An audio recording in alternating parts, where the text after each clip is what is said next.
at cases such as that of Major Torres and many others, because there have been others, when one looks at the police helicopter and the pilot having to take evasive action, it's perfectly clear to me, and was clear to a number of my other colleagues, that whatever the true nature of the UFO phenomenon, it raises important defence, national security and air safety issues, and therefore needs to be something taken seriously and investigated in a proper scientific manner. Thank you. All right.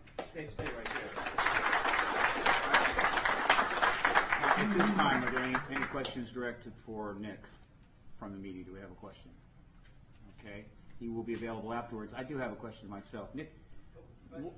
Oh, yes, right there.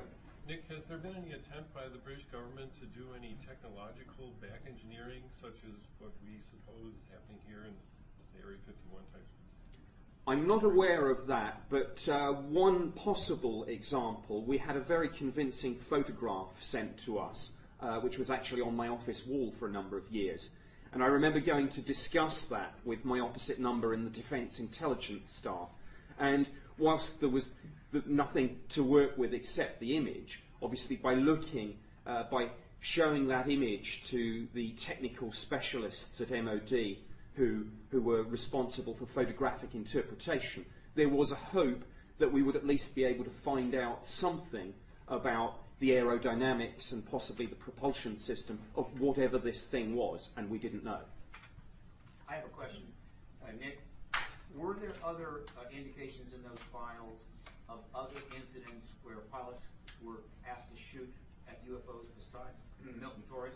I can't recall any other shoot-down orders. Of course, there have been a couple of other very famous cases from other countries. Iran in 1976, Peru in 1980. There have certainly been cases where commercial airline pilots have had very near misses with UFOs. One of the reports in the second batch of material involved an aircraft with 57 passengers on board flying into London, and something flashed across at a height of about 22,000 feet, and the pilot simply had time to say, "Look out, look out." So there are a number of near misses involving military aircraft and commercial pilots. I'm not aware of any other shoot-down orders in the UK, but there may well have been. There may have been some files that I missed during my tour of duty. Okay, the question, yes? Yes, Mr. Pope, what is your current status with MOD, and are you acting on their official behalf in being here? No, I left the Ministry of Defence. I resigned in 2006, so I'm speaking entirely in a personal capacity. That said, of course, I'm drawing on declassified material from the MOD's archives. Quick follow-up then. Do you have a current counterpart at MOD who's at the desk where you were, and will they confirm and discuss more what you're saying about the process of declassification? I do have a counterpart who's still there, but any contact with the media would need to be through the MOD's press office. Thank you. Question? I was wondering, during your time and your tenure at the MOD, did you have any cooperation with the American counterparts regarding this issue? No, we didn't. One of the first things that I did was try to establish lines of communication with an opposite number in the US, but I was told after inquiries through the embassy that there was no official UFO project in the US following the closure of Project Blue Book. We did have one or two indications that, notwithstanding the fact that there wasn't a formally constituted project, that people were at some level paying attention to this issue, but that may have been on a case-by-case basis. But of course I would find it personally very surprising, particularly 9/11, if somebody somewhere in the US administration wasn't looking at the more interesting cases that I know you do have involving pilot sightings, radar returns, etc.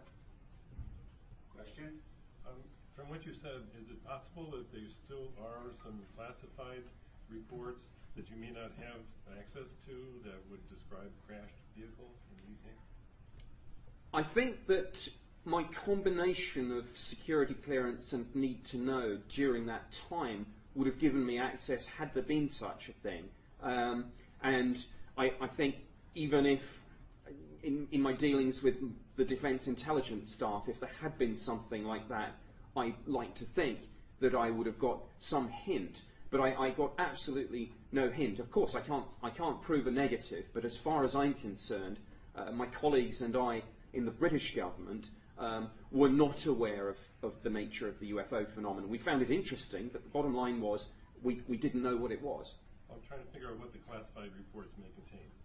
Well, classified, some of the more highly classified documents on UFOs, of course, relate not to extraterrestrial spacecraft, but to, for example, information about the capability of military radar systems, information that would, if released, show methods and sources of gathering intelligence.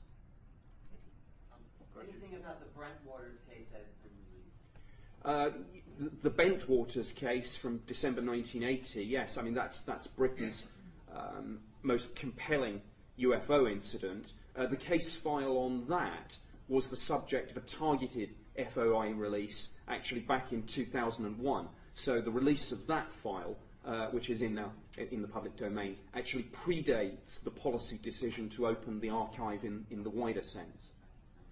Okay. All right. So I think Nick will, of course, be available after for additional questions. Thank you very much, Nick. Thank you. All right. No, you can go back.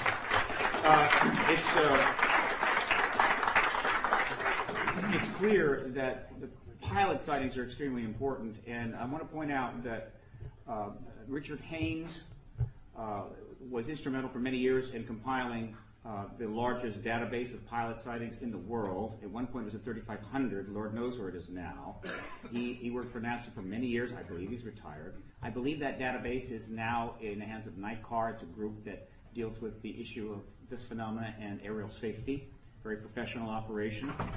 How many they have now, I do not know, but I know that because Dr. Haynes was doing that, many pilots who could not speak anywhere else would come and give them the report, and they might very well be anonymous in that, but they had a place to go and talk. I don't think that Dr. Torres knew that. And so that database is probably, and I feel, very likely the single most profound collection of data confirming the presence of extraterrestrials, because these reports simply do not describe human-based craft in the collective. But the press has been very reluctant to really go and look at that. But it's there, it's been there for many years. You may want to do that. All right, now I want to bring to the stand a gentleman who is, again, one of the speakers at the X conference, who has a new book coming out and wants to mention that, Richard Dolan.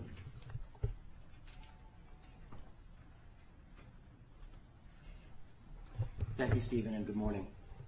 My name is Richard Dolan. I'm the author of a study entitled UFOs in the National Security State. I'm happy to announce the publication of the second volume of this 3-volume history, which covers the UFO phenomenon from the Second World War to the present day. This new study, subtitled The Cover-Up Exposed, is due for release in the late spring of 2009. It covers the years 1973 to 1991, a period of time spanning from the Nixon administration through the collapse of the Soviet Union and the end of the Cold War. Using archival sources from the United States and Canadian National Archives, professional journals, and direct investigations and personal interviews that I have conducted, the 600-page study provides a comprehensive analysis of the critical UFO encounters by military and civilians worldwide. These encounters, all thoroughly documented and equally baffling, repeatedly demonstrate that the UFO phenomenon has been a global one and the result of highly advanced technology that has received no official recognition. And many of these cases involve the violation of sensitive U.S. military airspace as well as that of other nations. Some of these include the unexplained intrusions over American and Canadian air bases in late 1975, the spectacular interception attempts of a UFO over Tehran in Iran in 1976, an event tracked by American defense satellites, incidentally, the landing of an unknown object near 2 American-operated air bases in Britain in